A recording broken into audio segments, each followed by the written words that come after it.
আজকে সারাদিন ব্যাপী কমলাসাগর বিধানসভার বিভিন্ন অঞ্চলে এই আসন্ন লোকসভা নির্বাচনে ইন্ডিয়া জোটের ভারতীয় জাতীয় কংগ্রেস দলের প্রার্থী হিসাবে আমি আশিস কুমার সাহা আমরা নির্বাচনী প্রচারে আজকে বিভিন্ন বাজার সভা বিভিন্ন অঞ্চলে আমরা আমাদের এই নির্বাচনী র্যালির মাধ্যমে জনগণের কাছে ভোট প্রার্থনা করতে, জনগণের আশীর্বাদ পেতে আমরা শেখেরপুর থেকে আমরা শুরু করেছি।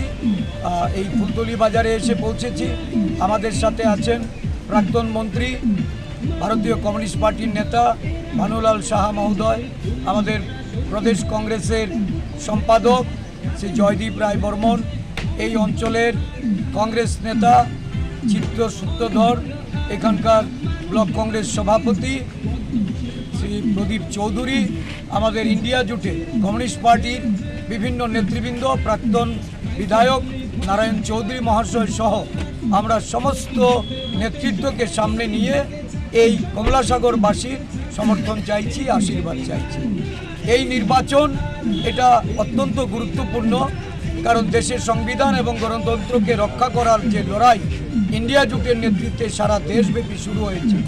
ত্রিপুরা রাজ্যেও এই লড়াইয়ে 8টি দল একত্রিতভাবে এই লড়াইয়ের সম্মুখীন হয়েছে। 2টি লোকসভা আসনে আমাদের এই ভোট পর্বে আমরা ঐক্যবদ্ধভাবে জনগণের কাছে যাচ্ছি তাদের আশীর্বাদ পেতে। আমার বিশ্বাস এবারের ভোটে এই ইন্ডিয়া জোটের ভারতবর্ষের প্রতিটা জায়গায় ত্রিপুরা রাজ্যে জয় সূচিত হতে যাচ্ছে। নমস্কার।